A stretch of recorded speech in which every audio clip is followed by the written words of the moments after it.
And we are live this Monday, May 18th, for our Monday Hangout. Still really in search of a hashtag, a proper hashtag for these Monday Hangouts. I'm Ron Motter, and I'm the host of Planeta.com, and trying to find a way of getting out of that text, that graphic. Reminding you, Hangouts are brought to you now by Fuji Apples and Chocoluchi Chocolate from Oaxaca. It just doesn't get any better.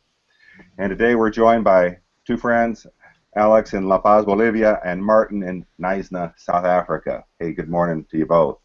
We're taking questions, viewers, so... Martin, can you introduce yourself? Hi, I'm Martin Hatchuel, and I've got proof. You can see it in the lower third. I'm a tourism communications consultant with a background in the natural sciences. I studied horticulture after I left school, and I've worked as a landscaper and a consulting horticulturist, and also as a tour guide in the local forests and on the estuary here in Knysna. Beautiful. I'm writing tourism and an advocate for responsible travel. Alex, can you hear us? ¿Puedes escucharnos? Sí, ahora sí lo puedo escuchar otra vez.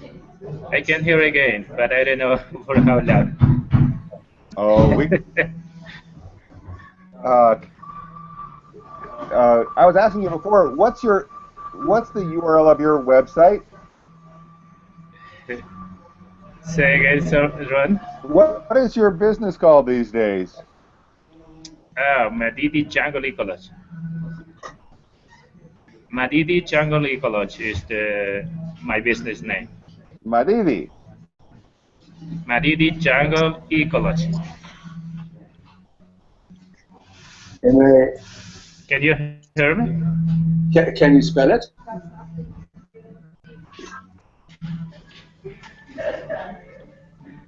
Okay, and then if you can hear us, and if we can hear you, Alex, you know, ¿qué hay de nuevo? What's new in Bolivia? Estamos por ahora empezando la temporada alta del turismo, es la temporada seca,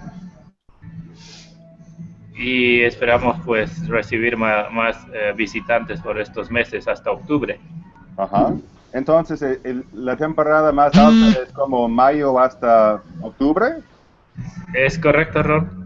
All right, so Martin, he said, you know, he's busily preparing for the big tourist season, and that extends from May to October. ¿Por qué mayo hasta octubre? ¿Por el clima o otro factor? Justamente es por el clima, Ron, por el clima, due to the weather condition. Okay. So from December to March, we have the rainy season, but heavy rain is January and February until March sometime. Okay. And one more question. What would we're looking at your Twitter page. There it is, madidijungle.com. You created your own eco lodge? You know, when did Madidi start? Hemos empezado el 2010 a construir la infraestructura, el equipamiento y hacer senderos en la selva. Okay, one second, espérame. Bilingüe. So back in 2010, they started the infrastructure and the cabins and the walking paths. Oh, it looks beautiful. Y a partir de abril, finales de abril, principios de mayo, hemos abierto ya los servicios para los turistas. ¿Cuándo fue esto? En finales de abril y principios de mayo del 2011. So, and then in April and May of 2011, they started opening up the services to the visitors. Oh, fascinating. That's correct. Absolutely. But I'm a hammock aficionado, so I think I need to go and try those hammocks out. Alex, you're in La Paz. How far away are you from the lodge? By plane, by plane is like a 45 minutes. Okay. And yeah, but traveling by land is like 18 hours if you are lucky. Sometimes you can spend more longer. And then so Rurrenabaque is the riverside town in the jungle. Yeah. And from Rurrenabaque, I need to take about 3 hours upstream to reach the lodge. So yeah, so if passengers are thinking to visit our lodge, first need to take the early flight from La Paz to Rure, and then they can connect right to the jungle by 3 hours boat trip. Excuse me. I'm trying to open up and show the map of where you are. Martin, can you see that? I can, but I've just had a bit of a... Just have to move it a second. Okay. All right, Alex, un segundo. Can you see this on your cell phone? The image I'm sharing? Yes, that's right. I can see.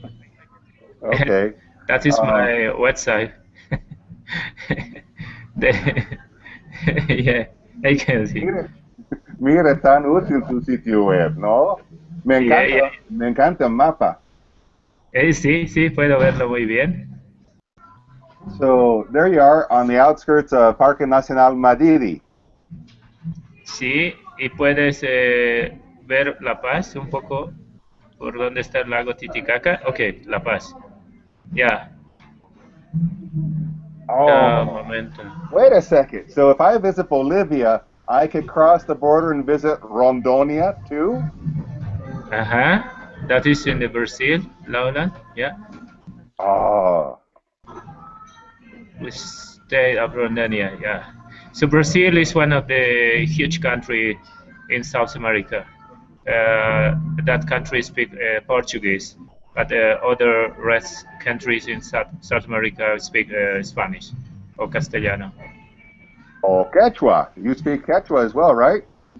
Yeah, my community we speak Quechua as well. It's our native language. Can you teach me one word in Quechua? Yeah, how are you? I can say ymaynalla. How are you? Again? ¿Cómo estás? Ymaynalla.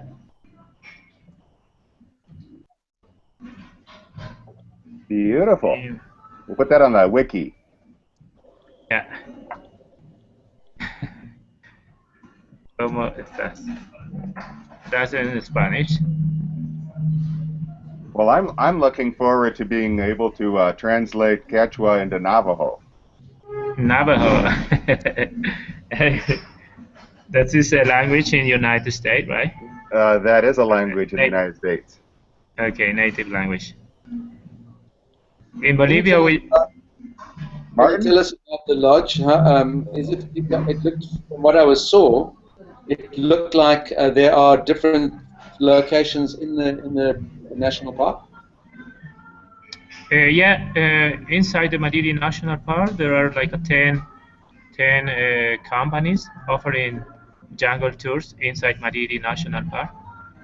But Rurrenabaque is the main town over there. So people or visitors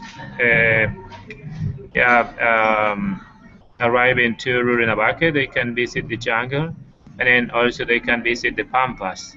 The pampas is the grassland, and jungle is very dense vegetation. Yes. So we are offering just the jungle tours, which means just in Madidi National Park, inside the Madidi National Park. And how many guests does your lodge accommodate? So yeah, here I can see the okay, a moment. Yeah, that's right. So that here is our location. Probably this other one is the Look Pine in the Aguapolo River. So it looks like you're right on the edge of the river. Yeah, very, very close from the river, just like 100 meters away, far away. Nice. So that area between the trees, is that a floodplain? Yeah, it's a When you have- floodplain.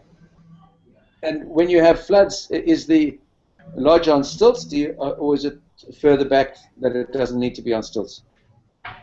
And the lodge is like a 10 or 15 meters from the river level, when the water level. So we don't have a problem with flooding in the rainy season. Okay. But in Rurrenabaque 2 years ago, it was very, very, very damageable, the rainy season, due to the water gets so higher. It was like a record, I don't know, in like 14 years ago. So, but last year was just normal, the rainy season. How many people work in the lodge? We involve like 10 families in the low season, but in the high season, so starting in July to October is the high season, probably due to the holiday in Europe. So we involve like 15, 20 families. And I think I did ask you, but I don't know if I listened. How many people does the lodge accommodate? Just for 18 visitors at the same time. 18. 18 visitors at the same time. So can you explain what is the nature of the tours? How do they operate? We have our office in Rurrenabaque just for the logistics, but the main tools that we are selling our tours is using the website. The internet is like the best tool for us to sell our package. So just like a 10% are selling some tour operators in La Paz, in Sucre, and in Santa Cruz. Right. Okay, now 1 second. I don't know, is it me or was that a bit choppy? So, sorry? Martin, could you hear that? That was a bit choppy for me. No, I heard everything Alex said. Okay. 1 second. Then let's go to Alistair's question. And he's saying, for definition, presumably the promotion of biodiversity means, in its simplest forms, stopping species from becoming extinct. What's the situation? Hey, good to see you, Alex. What's the situation in Bolivia with biodiversity? You translate it as Biodiversidad. What's it called in Quechua? Help us out here. Okay, I will speak in Spanish. So can you help me to translate? Happily. Bien, en Bolivia tenemos como 22 áreas protegidas. In Bolivia, we have 22 protected areas. Los cuales albergan la mayor cantidad de vida silvestre y pueblos indígenas. And most of them are with wildlife and with indigenous peoples. Estas 22 áreas protegidas están manejadas por el gobierno. The protected areas are managed by the government. La organización se llama SERNAP. And with an organization called SERNAP. Sí, estoy pasando el nombre por un mensaje, SERNAP. Ellos administran estas áreas protegidas a través de una dirección, ¿no? En cada área protegida hay una dirección con un director y un cuerpo de guardaparques, ¿no? So each park has its own manager and its team of park workers. Entonces, estos parques representan la mayor biodiversidad en Bolivia. Uno de ellos es el Parque Nacional Maridi, en el cual nosotros estamos desarrollando actividades de ecoturismo. Okay, and so they're in the park called Madidi, where they're creating this ecotourism. Sí, y la comunidad donde yo vengo se llama San José de UCHUPIAMONAS. Es una comunidad quechua. San Juan de UCHUPIAMONAS? San Jose de UCHUPIAMONAS. Okay, I'll get it, just not today. I have to learn this. UCHUPIAMONAS. UCHUPIAMONAS. You can read that, yes. I can read that, thank you. It's easy if you can read. Yeah. But wait a minute, all right, but what about the biodiversity? I mean, are we talking like just a couple of trees here? Yes. A bird or two, or are we talking about a mega diverse country? Yeah. Or area? Bolivia is between the 10 mega biodiversity countries around the world. I was reading in the Sun articles in the internet, and just Madidi National Park has more than bird species than all United States and Canada. Yeah, so in Madidi we have more than 1,000 species of birds, neotropical birds, and like 200 species of mammals, neotropical mammals, and represent like 40% of all amphibians that we have in Bolivia. So that is just one of characteristics of the Madidi National Park. So we have like 12,000 species of the highest plant in this protected area in Madidi, just in Madidi. Mm-hmm. Mm. But let me, when you have visitors, are they, I don't know, are they making drawings in botanical notebooks? Are they just taking a lovely stroll in the woods? Are they bird watchers? You know, what's bringing people to see all of this nature? Our guests are coming from different parts of the countries, but the main countries visiting our lodge are coming from the United Kingdom, mainly England, and then the United States, and then Australia, and also Germany. But these people are interested in the nature in general. So also sometimes we have some guests who are focusing in probably in the bird watching, or to see the mushroom, or to learn more about the medicinal plants. But the interest is to see the nature in general. Beautiful. Martin? Alex, how do you show them that nature? What is the nature of the tours? I mean, is it walking tours? Do you have specialist guides? Yeah, so we offer different activities in the jungle. So all the people involved in this initiative, in this local initiative, we are coming from San Jose de Uchupiamonas. That is the name of our community. So our main activities is the guided walks. We are offering hikings. So we have like 40 kilometers in trail system, and also we offer night hikes and beer washing, of course, and then the wildlife washing. Also, we offer piranha fishing. Tubing is we use the inner tube just to enjoy also the Twitch river. Yeah. And also we offer boating and canoeing in the area. So we have different activities. For example, the handicraft is another option. So we collect some nuts or seeds from the jungle, and then the local guy teach to the guests just how to make the ring, necklace, or different type of jewelry. That's right. Who do you use as your tour guides? Are they specially qualified people? And do your guests all have to go with a tour guide when they do their activities?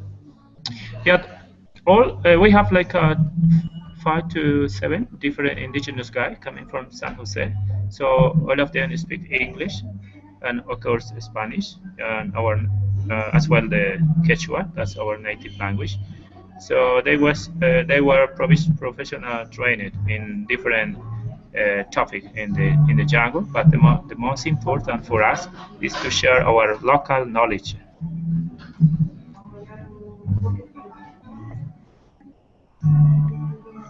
Beautiful. Hey, wait a second. We have to address the elephant in the room, and that is thank you, Michael Jackson and Human Nature. What a wonderful soundtrack! On the Wings of Love. Everything is being played at this cyber cafe. You got to let us know where you are. Yeah. I mean, and this, Martin, come on, you've gathered notes, you've worked as a writer, you know that there are times where with a notepad and paper, you can have the most brilliant conversation like we are having right now with Alex. But to think that this is being recorded for the background noise, but I would take this any day over not hearing you from your rural village that doesn't have Wi-Fi. No, not possible to have this contact from my community. Oh, thank you so much. We're going to take one more question from Alistair, and then we'll get Martin a shot here. Alex, in the 22 protected areas, what are the star species and the most popular with visitors? And what are the most endangered species in Bolivia? Yeah, probably the jaguar. Did you hear about jaguars? We have jaguars in the Yeah. Americas. Yes. Yeah. Jaguars, and then also the harpy eagles, the black caimans, and also the armadillos in the highlands. We have different types of armadillos.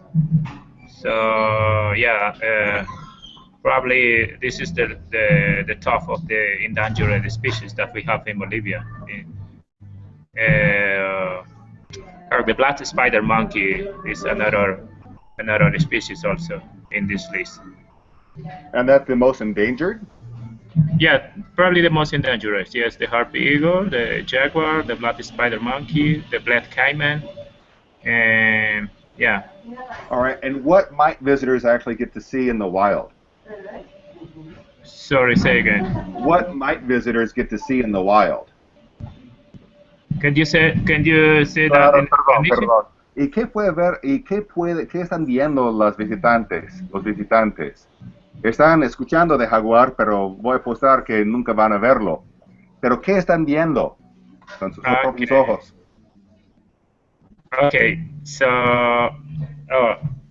yeah, in Madidi, for example, the visitor can see different species of mammals, but the common species to see is the white-leaf peccaries, the pigs, white pigs, Peccaries. and peccaries and capybaras, the caimans, and different type of macaws. We have the green and red macaw, the yellow and blue macaw, and also the chestnut-fronted macaw, and different species of turkeys.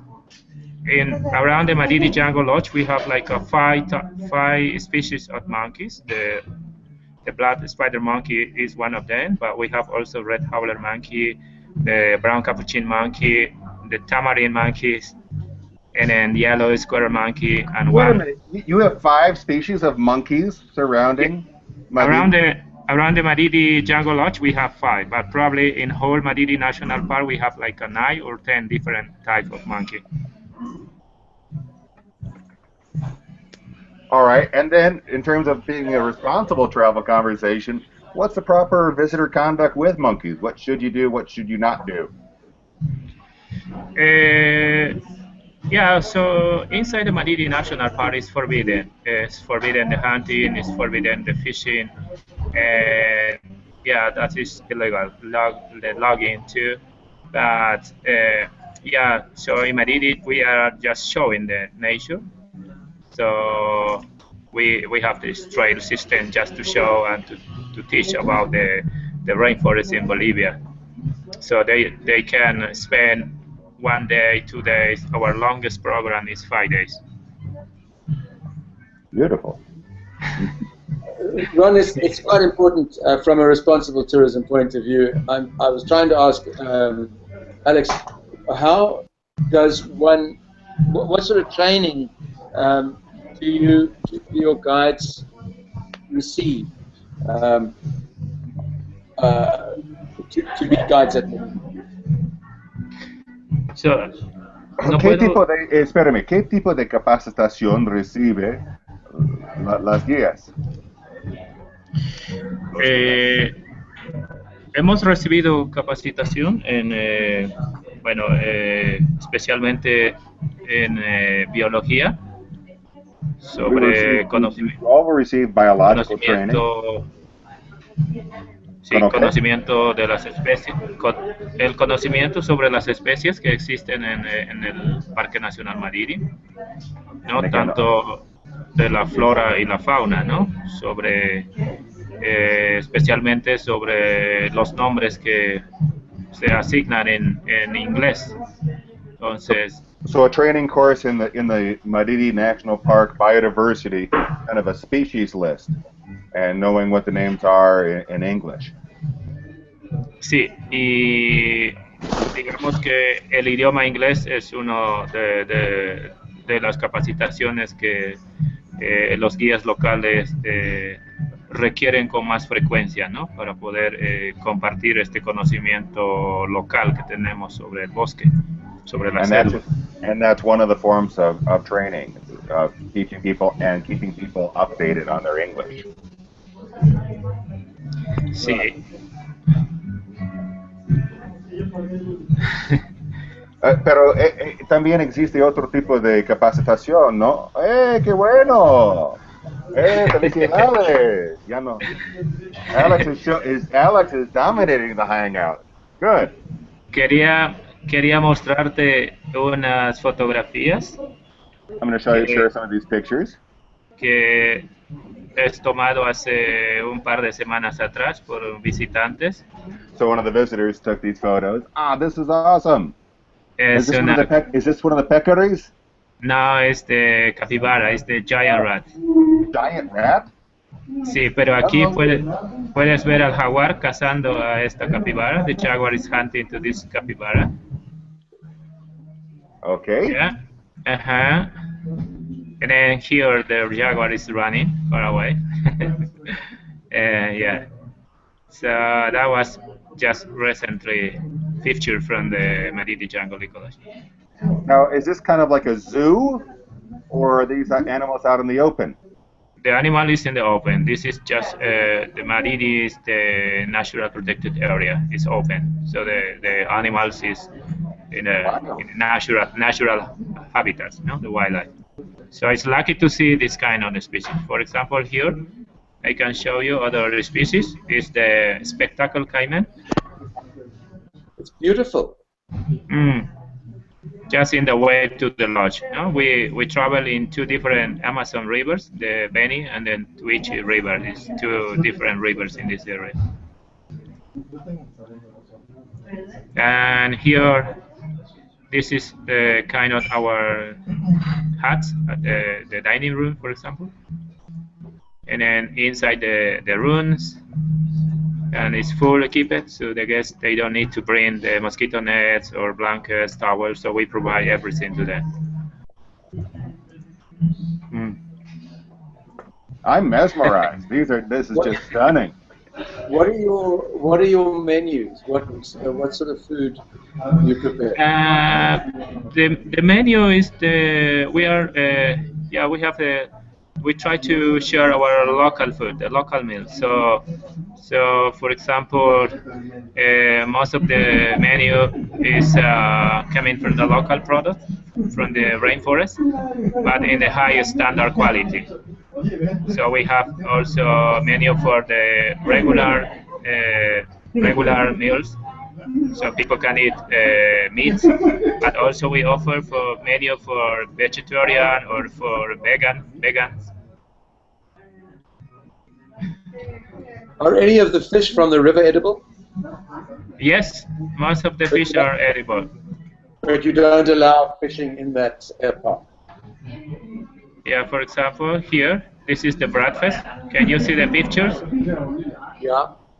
That is for the breakfast, so it's the local also. We prepare all these things in the Mariri, in the lodge. So all the staff are indigenous, so they are preparing also the local food. I'm hungry. Yeah.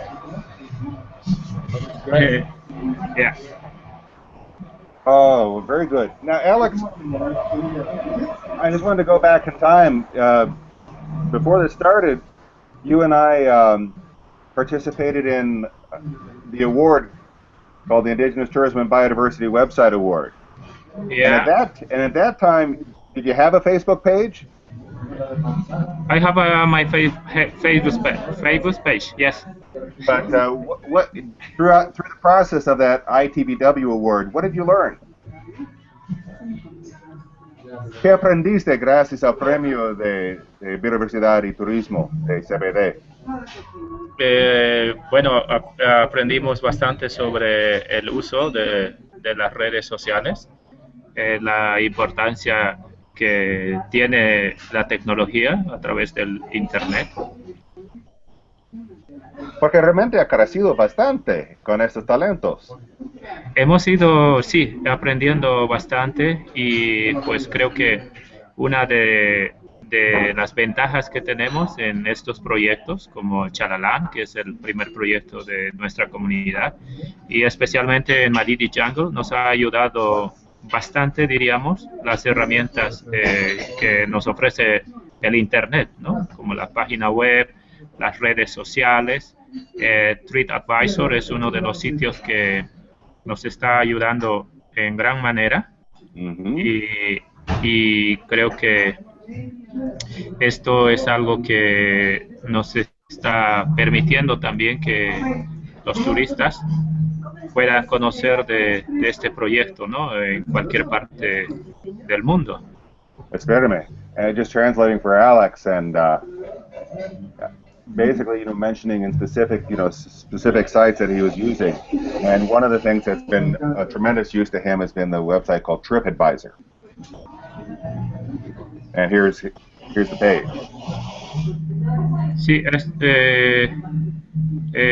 la página que, bueno, podemos ver TripAdvisor, donde nos muestra la cantidad de opiniones, ¿no? De gente que ha estado visitando nuestro emprendimiento. Sí. Y por ejemplo, además nos permite también poder dar una respuesta, un agradecimiento, ¿no? De acuerdo. Sí. ¿Y los visitantes están contentos a apoyarles y a hacer sus propias recomendaciones? Sí, una parte de ellos como que está dispuesto a poder compartir, ¿no? su experiencia, pero bueno, no todos, digamos, tienen quizás una cuenta en TripAdvisor o en Facebook para escribir una opinión, pero la gente, los visitantes que tienen estas cuentas, sí, algunos de ellos dejan opiniones para que otros visitantes puedan leer y saber del servicio que ofrecemos, ¿no? Well, I'm being a terrible translator. My apologies, Martin. But basically saying, and I love this, some people are just willing to share, and you give them the opportunity, and they do that. And he said, not everyone has these tools, but so you don't, think that they do. And that's a poor translation, but that's a gist. Oh, well, just to let Alex know, one of the things Martin and I are working on is a program promoting responsible travel in Mossel Bay, South Africa. There's going to be a big conference at the end of May, and the task is, again, sharing some of these lessons back and forth. And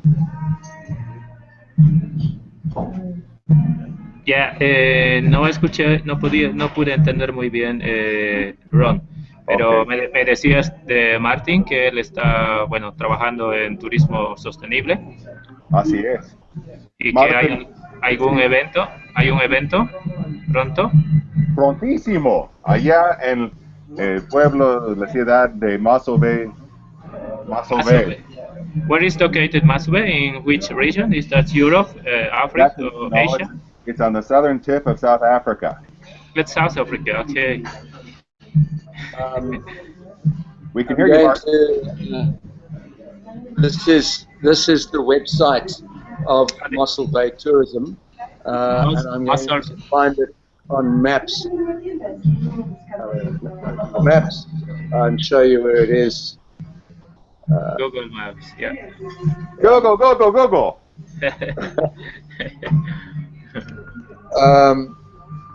And I'm going to find. There you are, South Africa. Right at the bottom of the screen is a town called Knysna. That's where I live. Where? And 120 kilometers to the west of us is a town called Mossel Bay, which is where this, there you can see it at the bottom of the screen, just next to the Google Hangouts sign. And just to screen out, on the left of this 34 degrees south, which is the parallel that we live on, is Cape Town. Cape Town, yeah. South Africa. Yeah, and there now you get a better idea of where we are, because we're right down the bottom of Africa, and you are in Bolivia. Bolivia here. Yeah. We're a little bit further south than you. What are you on? You're on about 15 degrees south there? The temperature in Rurrenabaque in the lowland is like 30 degrees, but in La Paz at the moment is like 10 degrees. No, I'm asking the line of the line of latitude. I don't know very well what is the line. But, viewers, now's your time. What is the latitude of Bolivia? ¿Cómo?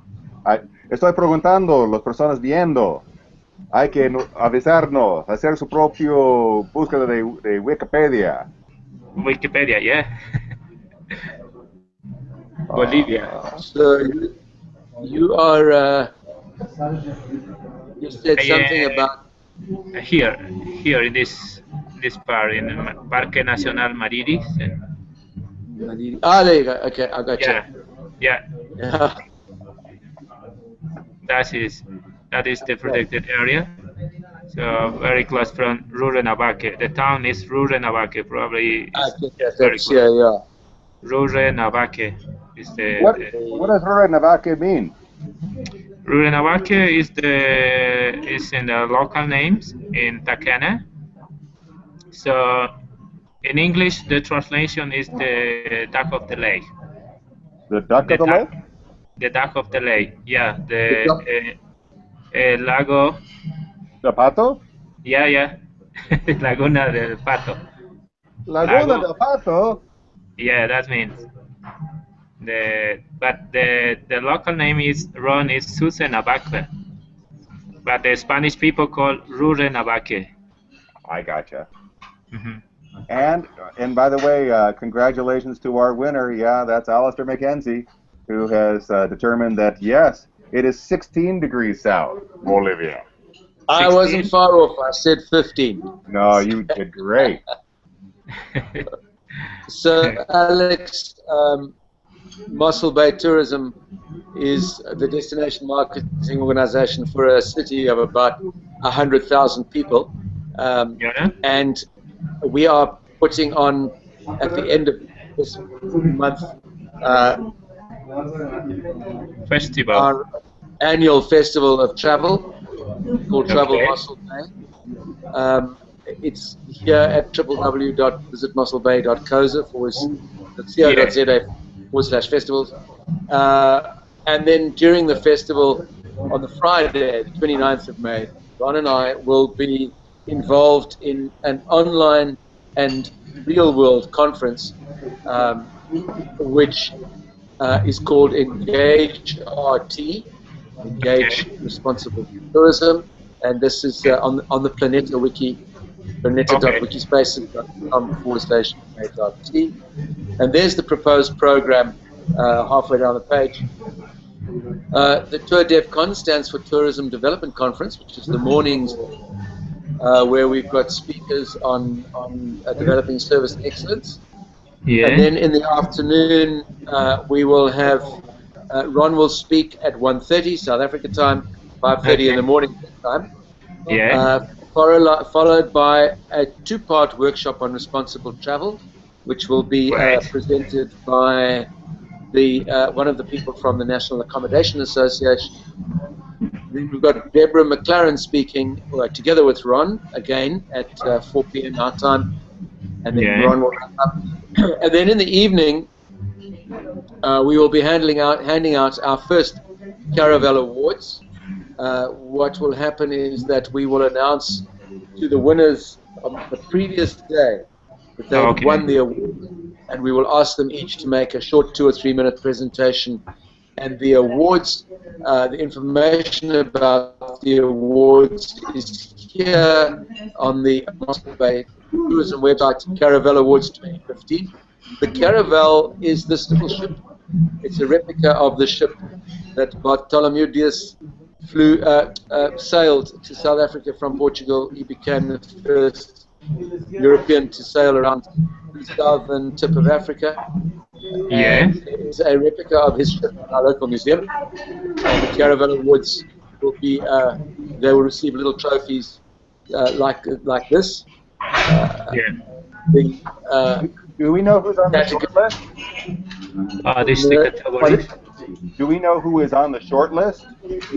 No, because it still hasn't. Entries only close on Monday. Okay. The 5 categories: emerging business, person of the year, service excellence, excellence in online marketing, excellence in marketing the garden route in Klein Karoo. The garden route in Klein Karoo is the region in which we live. It's called the garden route because it's spectacularly beautiful, with evergreen forests and all year round rainfall. And then obviously we've got tourism student of the year. And those awards, I believe, will be live streamed. The afternoon sessions will be live streamed as well, but the morning sessions will be filmed and uploaded so the morning sessions are not live streamed, the afternoon and evening sessions are. And then on the second day of the event, the South African, or the African Bantu term for Bantu is a whole group of different languages, for a discussion is an indaba. So we will have a mini indaba the next day, where we will have exhibitors talking to our operators and to members of the public. And then on the third day we do tours and I'll tell you what, folks, if you don't mind, I'm going to wrap up our recorded part of the Hangout now. The sound is really getting difficult to understand. But stay online. Let's continue chatting a little bit about our private stuff. But we'll try this again. And I want to thank both of you for really helping me have some sense of continuity, working again with South Africa and working again with Bolivia. So muchas gracias and Tuzi Nubiu to everybody. Muchas gracias.